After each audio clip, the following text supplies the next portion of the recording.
गौरी जल्दी जल्दी चूल्हे पर दाल चावल बना रही होती है। शुक्र है भगवान का, दाल चावल बन गए, जल्दी से दाल में तड़का लगा देती हूँ। ये कहकर गौरी जीरा, हरा धनिया, प्याज, टमाटर काट कर दाल में तड़का लगाकर बने हुए दाल चावल को बेचने ले जाने के लिए ठेले पर रखने लगती है। तभी उसका छोटा भाई राजू कहता है, दीदी दाल चावल बन गई क्या? मुझे थोड़ा सा दाल चावल दे दो, भूख लगी है। हाँ ये ले, अब दीदी को जाने दे। फिर गौरी फुटपाथ पर आकर अपने दाल चावल का ठेला लगा लेती है। तभी सड़क से गुजर रहा सुमित नाम का एक लड़का उसके पास आता है। आओ आओ प्यारे प्यारे ग्राहकों, और खाओ गौरी के हाथों के बने गर्मा गर्म स्वादिष्ट दाल चावल।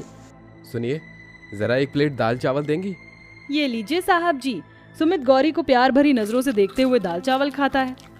अरे वाह, आप तो बहुत ही स्वादिष्ट दाल चावल बनाती हैं। शुक्रिया साहब जी। प्लीज आप मुझे साहब जी मत कहिए, मेरा नाम सुमित है, आप मुझे सुमित कह सकती हैं। दाल चावल खाकर सुमित गौरी को पैसे देकर वहाँ से चला जाता है। सुमित पहला ग्राहक नहीं था जिसने गौरी के बनाए दाल चावल की तारीफ की थी। गौरी जितनी ही गरीब थी, सुमित उतने ही अमीर और बड़े घर का बेटा था। देवर जी आ गए आप? वैसे आज कॉलेज से आने में इतनी देर क्यों लगा दी? चलिए डिनर लग गया है, आ जाइए। पल्लवी भाभी, मुझे भूख नहीं। भूख नहीं है? ऐसे कैसे भूख नहीं?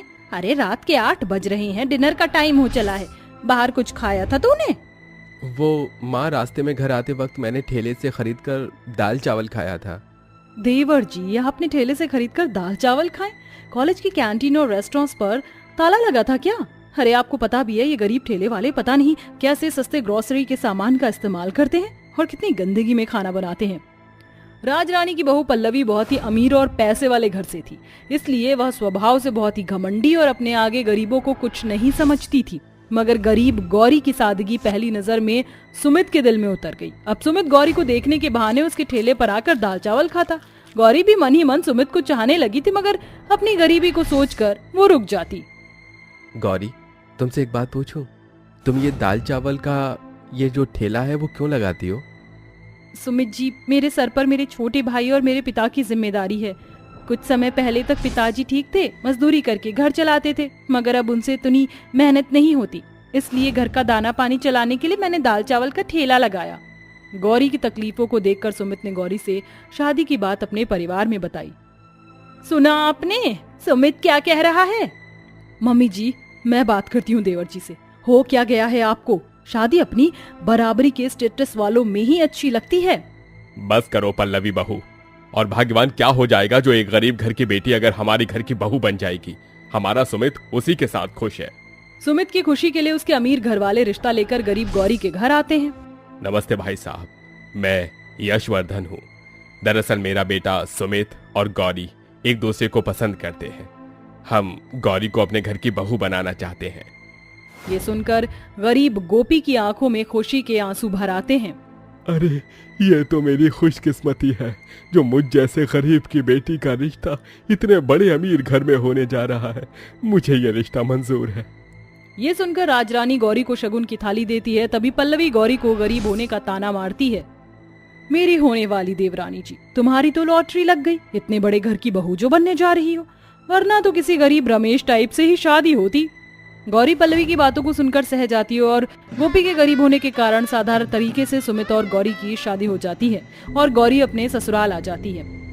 अरे कितने सपने देखे थे मैंने अपने सुमित की शादी को लेकर, मगर बहू के पिता ने तो बेइज्जती कर दी। ना कोई महंगा बैंक्वेट हॉल बुक किया और ना ही कोई अच्छा इंतजाम किया। ऐसी गरीबों वाली सस्ती शादी तो मैंने पहली बार देखी है। ओहो मम्मी जी, अब सोचने का क्या फायदा, शादी तो हो गई। वैसे देवरानी जी, तुमने तो अपनी जिंदगी में इतना महंगा लहंगा पहली बार पहना होगा ना, क्योंकि अब तक तो गरीबी के कारण फुटपाथ पर बिकने वाले सस्ते कपड़े पहनने की ही आदत होगी। पल्लवी बातों ही बातों में गौरी को गरीबी का फिर से मजाक बनाती है, जिस कारण गौरी की आंखें छल छला जाती हैं। जिसके बाद राजरानी अपनी गरीब बहू का गृह प्रवेश कराती है। ससुराल के पहले दिन गौरी जल्दी सुबह 5 बजे उठकर पूरे घर की साफ सफाई करती है। इतने में उसकी सास राजरानी और जेठानी पल्लवी किचन में आती हैं। प्रणाम माँ जी। हाँ हाँ ठीक है ठीक है, आज तेरा ससुराल में पहला दिन है और पहली रसोई भी, इसीलिए घर पर 21 पंडित आने वाले हैं, इसीलिए तू उनके लिए अपनी पहली रसोई में अच्छा अच्छा खाना बनाना जिसे खाकर पंडित खुश हो जाएं। जी अच्छा माँ जी। ये कहकर पल्लवी और राजरानी किचन से चले जाते हैं। समझ में नहीं आ रहा कि अपनी पहली रसोई में ऐसा क्या बनाऊं जो कि मेरे ससुराल वाले भी खा लें और घर पर आने वाले पंडित जी भी। एक काम करती हूँ, दाल चावल बना लेती हूँ और मीठे में साबूदाने की खीर बना लूंगी और थोड़े से लड्डू भी। हाँ, यही ठीक रहेगा। ऐसा कहकर गौरी सबसे पहले साबूदाने की खीर बना लेती है और फिर जल्दी से लड्डू और दाल चावल भी बना लेती है। इतने में सारे पंडित घर पर आ जाते हैं और गौरी सभी को अपनी पहली रसोई में बनाया हुआ दाल चावल पत्तल में उनके सामने परोसती है, जिसे देखकर गौरी की अमीर सास और जेठानी उसे अलग ले जाकर कहती हैं, ये सब क्या है गौरी बहू? मैंने तुझे तेरी पहली रसोई में क्या बनाने को कहा और तूने क्या बनाया है? ये दाल चावल, ये भी कोई खाने की चीज है? मम्मी जी, मुझे तो पहले ही लगा था कि मेरी ये गरीब देवरानी कोई ना कोई गलती, कोई ना कोई गड़बड़ जरूर करेगी। और देखिए, वही हो गया। अरे हमारे घर में राशन की कमी नहीं है, तुमने पंडित जी के लिए ये सादा सा दाल चावल बनाया है, और दाल चावल बनाए तो बनाए साथ में उसे पत्तल में परोसा है। किचन में प्लेट की कमी पड़ गई थी क्या? कहीं तुम हमारे परिवार की बेइज्जती तो नहीं कराना चाहती? नहीं नहीं जेठानी जी, ऐसा मत कहिए, मेरा ऐसा कोई इरादा नहीं है। झूठी सफाई देना बंद कर। अरे मेरी गलती जो मैंने अपने बेटे की खुशी के लिए तो जैसी गरीब से उसकी शादी करा दी। तुम गरीब लोग हम अमीरों के बीच में उठने बैठने के लायक ही नहीं हो। जा और जल्दी से जाकर अपनी गरीब वाला दाल चावल का पत्तल उठा कर ला। पल्लवी बहू, तू मेरे साथ किचन में चल। जी मम्मी जी। पल्लवी और राजरानी दोनों साथ मिलकर किचन में आकर छोले, पूरी, रायता, दाल मखनी, कढ़ाई पनीर और मीठे में बाहर से शाही टुकड़ा जैसे महंगे मिठाई मंगाती हैं और फिर पल्लवी और राजरानी सभी पंडितों को अपना बनाया खाना चांदी के प्लेट्स में परोसती हैं। ये लीजिए पंडित जी, अब खाना शुरू कीजिए। माफ कीजिएगा, मेरी नई बहू जरा गरीब घर से आई है, इसीलिए उसको हमारे घर के तौर तरीके पता नहीं है, इसीलिए उसने गलती से पहली रसोई में गरीब वाले दाल चावल बना दिए थे। राजरानी जी, हम साधारण सी जिंदगी जीना पसंद करते हैं और सादा खाना पसंद करते हैं।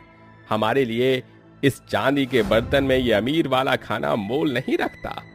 आपकी बहू सर्वगुण संपन्न है, इसीलिए उसे पता है कि पंडित सादा भोजन ही खाते हैं, इसलिए तो उसने हमारे लिए दाल चावल और साबूदाने की खीर बनाई थी। हमारे लिए वही खाना ले आइए। पंडित की बात सुनकर गरीब बहू बिना वक्त गवाए उन सभी को अपने बनाए दाल चावल और साबूदाने की खीर परोसती है, जिसे सभी पंडित खुशी से खाना शुरू करते हैं। गरीब बहू के बनाए सादे दाल चावल उन्हें इतने ज्यादा पसंद आते हैं कि वो दोबारा से दाल चावल मांग कर खाते हैं और जाते जाते उसे आशीर्वाद देते हैं। राजरानी जी, आपकी गरीब बहू एक बहुत ही अच्छी गृहिणी है।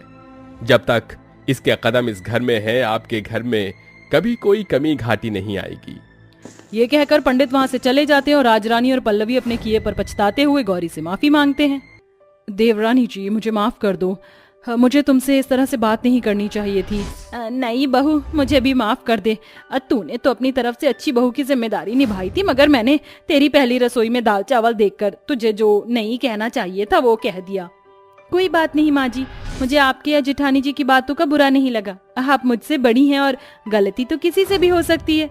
उस दिन के बाद से पल्लवी पैसों का घमंड करना छोड़ देती है। वहीं राजरानी भी गरीब घर से आई गौरी को अपनी अमीर बहू पल्लवी के जैसे प्यार करने लगती है। अपने पति राज और सास शीतल के साथ रहती थी। संध्या देखने में काफी काली होती है। संध्या के काले रंग की वजह से ना ही तो संध्या की सास उसे पसंद करती थी और ना ही उसका पति राज। काले रंग की वजह से शीतल और राज हमेशा संध्या को ताने दिया करते थे। शीतल और राज की शादी को आज पूरे 2 साल हो जाते हैं, लेकिन शीतल अभी तक माँ नहीं बन पाती है। शीतल बहन, कहाँ हो तुम? अरे शांति बहन, क्या हो गया? आज इतनी खुश कैसे हो?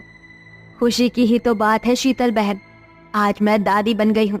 मेरी बहू ने बड़े ही प्यारे पोते को जन्म दिया है। ये लो, मैं तुम्हारे लिए और तुम्हारे परिवार के लिए मिठाई लाई हूँ, जल्दी से मुंह मीठा करो। ये तो बड़ी ही खुशी की बात है शांति बहन, मुबारक हो, तुम दादी बन गई। मैं तो दादी बन गई, लेकिन तुम कब दादी बनोगी? राज और संध्या की शादी को पूरे 2 साल हो चुके हैं, बहू ने अभी तक कोई खुशखबरी नहीं सुनाई है। कहीं तुम्हारी बहू में कोई कमी तो नहीं है? मैं एक डॉक्टर का नंबर दे रही हूँ, बहुत ही अच्छी डॉक्टर है। तुम एक बार अपनी बहू को उस डॉक्टर के पास दिखा दो, अगर कोई परेशानी होगी तो वो बता देगी। शांति शीतल को एक बहुत ही अच्छी गायनेकोलॉजिस्ट का नंबर देती है। शांति की बात सुनकर शीतल को भी ऐसा लगता है कि कहीं संध्या में कोई कमी तो नहीं है, जिस वजह से वो माँ नहीं बन पा रही है। इसलिए अगले ही दिन शीतल संध्या को लेकर गायनेकोलॉजिस्ट के पास जाती है और उसका चेकअप कराती है। डॉक्टर, मेरी बहू की रिपोर्ट तो ठीक है ना? कोई प्रॉब्लम तो नहीं है ना? देखिए, मैंने आपकी बहू को 2 बार चेकअप किया है और 2 बार में सेम ही रिपोर्ट आई है। लगता है बचपन में खेलकूद में इन्हें इंटरनल इंजरी हो गई थी, जिस वजह से ये बेबी कंसीव नहीं कर पा रही हैं। इसलिए आपकी बहू कभी भी बेबी कंसीव नहीं कर सकती है। डॉक्टर की बात सुनते ही शीतल और संध्या हैरान हो जाती है, जिसके बाद शीतल संध्या को वहां छोड़कर गुस्से में घर आती है। क्या हुआ माँ जी, आप मुझे ऐसे वहाँ अकेले छोड़कर क्यों आ गई? तुझे अकेला ना छोड़कर आती तो क्या साथ लेकर आती?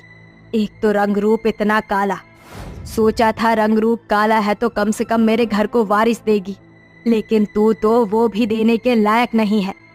तू तो एक बांझ निकली। अब मैं अपने वंश को आगे कैसे बढ़ाऊंगी? मेरी तो मत ही मारी गई थी कि मैं तुझ जैसी को अपने घर की बहू बनाकर ले आई। क्या हुआ माँ, आप चिल्ला क्यों रही हैं? अब क्या कर दिया इसने? राज बेटा, तू कभी भी बाप नहीं बन सकता है। मैं संध्या को लेकर हॉस्पिटल गई थी, वहां जाकर पता चला कि ये कभी भी माँ नहीं बन सकती है। अब हम लोग क्या करेंगे? कैसे अपने वंश को आगे बढ़ाएंगे? क्या संध्या कभी माँ नहीं बन सकती? माँ, मैं तो पहले ही इस काली लड़की से शादी नहीं करना चाहता था, लेकिन आपके कहने पर ही मैंने इसे शादी के लिए हाँ की थी। एक तो इतनी काली, ऊपर से बांझ। अब क्या होगा माँ? राज, तू फिक्र मत कर, मैं अपने वंश को जरूर आगे बढ़ाऊंगी। मैं तेरी दूसरी शादी कराऊंगी, वो भी बहुत सुंदर लड़की से। माँ जी, आप ये क्या कह रही है? आप राज की दूसरी शादी कैसे करा सकती है? राज की पत्नी तो मैं हूँ। अगर मैं माँ नहीं बन सकती तो इसमें मेरी क्या गलती है? हम अपने वंश को आगे बढ़ाने के लिए कोई बच्चा गोद ले लेते हैं। मैं किसी के भी खून को अपने खानदान का वंश नहीं बना सकती, समझी? और रही शादी की बात, तो वो तो होकर ही रहेगी। जिसके बाद शीतल राज के लिए एक से एक रिश्ते देखना शुरू कर देती है। शीतल को राज के लिए एक मोना नाम की लड़की पसंद आती है। मोना देखने में बहुत ही सुंदर होती है, जिस वजह से राज मोना से शादी करने के लिए हाँ कर देता है। और देखते ही देखते कुछ ही दिनों में संध्या के सामने उसके पति राज की दूसरी शादी हो जाती है। हाय, नजर ना लगे मेरी बहू को। ऐसा लग रहा है कि कोई परी जमीन पर उतर आई हो। कितनी सुंदर है मेरी बहू। अपनी सौतन को देखकर संध्या की आंखों में आंसू आ जाते हैं, लेकिन वो मजबूर होती है, जिस वजह से वो कुछ भी नहीं कहती। जिसके बाद शीतल मोना और राज को एक कमरे में भेज देती है। मोना को अपनी खूबसूरती और गोरे रंग पर काफी घमंड होता है, जिस वजह से वो संध्या के साथ बिल्कुल भी अच्छा बर्ताव नहीं करती और अपने गोरे रंग पर घमंड करती रहती है। माँ जी, मेरे सर में बहुत दर्द हो रहा है। मेरी प्यारी बहू के सर में दर्द हो रहा है। बहू, तू थोड़ी देर रुक, मैं अभी तेरे लिए गर्मा गर्म अदरक की चाय बनवाती हूँ। संध्या बहू, ओ संध्या बहू, कहाँ मर गई? जी माँ जी, बोलिए, क्या हुआ? मेरी बहू के सर में बहुत दर्द हो रहा है, उसके लिए गर्मा गर्म अदरक वाली चाय लेकर आ। संध्या किचन में जाती है और चाय बनाकर लाती है। मोना चाय को गर्म ही पी लेती है, जिसकी वजह से उसका मुंह जल जाता है। इतनी गर्म चाय, मेरा तो मुंह ही जल गया। तुमने जानबूझकर मुझे ये गर्म चाय दी ना, कि इसे पीते ही मेरा मुंह जल जाए? नहीं, ऐसा नहीं है। मैंने तुम्हें जानबूझकर गर्म चाय नहीं दी है। चाय तो गर्म ही होती है, तुम्हें इसे आराम से पीना चाहिए था। इसमें मेरी कोई गलती नहीं है। तो तुम कहना क्या चाहती हो? गलती मेरी है? शक्ल तो अच्छी है नहीं, माँ बन नहीं सकती हो और मुझसे जुबान लड़ा रही हो। तुम्हारी इतनी हिम्मत! इतना कहकर मोना वो गर्म चाय का कप संध्या के ऊपर फेंक देती है, जिससे संध्या का हाथ जल जाता है। इतना सब देखकर भी शीतल को कोई फर्क नहीं पड़ता। गर्म चाय के हाथ पर गिरने से संध्या को बहुत जलन होती है और वो रोते हुए किचन में जाकर अपना हाथ धोने लगती है। हे भगवान, मुझे उठा ले, मुझे इस दुनिया में नहीं रहना। मैं अगर काली हूँ और माँ नहीं बन सकती तो इसमें मेरी क्या गलती है? मोना हमेशा ही संध्या को परेशान किया करती थी, लेकिन कोई भी मोना को नहीं रोकता था। ऐसे ही समय बीतता रहता है और शादी के कुछ ही महीनों में मोना प्रेग्नेंट हो जाती है। मोना की प्रेग्नेंट होने की खबर सुनकर सारा परिवार बहुत खुश होता है, यहाँ तक कि संध्या को भी बहुत खुशी होती है। समय बीतने के साथ साथ मोना की गोद भराई की रस्म का समय आ जाता है। मोना बहू, ये देख, मैं तेरे लिए कितना प्यारा लहंगा लेकर आई हूँ। तेरी मुंह दिखाई की रस्म के लिए। अपनी मुंह दिखाई की रस्म में तू यही लहंगा पहनना। माँ जी, लहंगा तो सच में बहुत ही प्यारा है, लेकिन मुझे मेरी मुंह दिखाई पर मेहंदी कौन लगाएगा? आपने मेहंदी आर्टिस्ट को बुलाया है ना? नहीं बहू, जब घर में ही मेहंदी आर्टिस्ट हो तो बाहर से बुलाने की क्या जरूरत है? संध्या को बहुत अच्छी मेहंदी लगानी आती है, वो लगा देगी तेरी मेहंदी। शीतल के कहने पर संध्या मोना के हाथों और पैरों में मेहंदी लगाती है। संध्या, तुम एक काम करो, तुम मेरे पेट में भी मेहंदी लगा दो। लेकिन पेट पर मेहंदी कौन लगाता है? जितना बोला है उतना करो। मोना के कहने पर संध्या उसके पेट पर मेहंदी लगा देती है। कुछ ही दिनों में मोना की डिलीवरी का टाइम आ जाता है और मोना को लेबर पेन शुरू हो जाता है, लेकिन उस समय घर में कोई नहीं होता। मोना के चिल्लाने की आवाज सुनकर संध्या उसे हॉस्पिटल लेकर जाती है, जहां डॉक्टर उसकी डिलीवरी करते हैं और वो बड़े ही प्यारे से बेटे को जन्म देती है। जब ये सारी बात मोना और उसके ससुराल वालों को पता चलती है तो सबको अपनी हरकतों पर बहुत ही शर्मिंदगी महसूस होती है। संध्या बहू, अगर आज तू ना होती तो मैं अपना पोता हमेशा हमेशा के लिए खो देती। आज तेरी वजह से मेरे खानदान का वंश बच पाया है। मुझे माफ कर दे। अगर मुझे हॉस्पिटल आने में थोड़ी और देरी हो जाती तो मैं अपना बच्चा खो देती, लेकिन तुम्हारी वजह से मेरा बच्चा जिंदा है। मैंने जो भी तुम्हारे साथ आज तक किया, मुझे माफ कर देना संध्या। मुझे माफ कर दो संध्या, तुम्हारे होते हुए भी मैंने दूसरी लड़की से शादी की। मैंने हमेशा तुम्हारे काले रंग की वजह से तुम्हारे साथ बुरा बर्ताव किया, लेकिन अब मुझे मेरी गलती का एहसास हो गया। सबको अपनी अपनी गलती का एहसास होता देखकर संध्या पूरे परिवार को माफ कर देती है, जिसके बाद अब वो सभी लोग अच्छे से साथ में रहते हैं और संध्या और मोना दोनों ही बच्चे का बहुत अच्छे से ख्याल रखते हैं।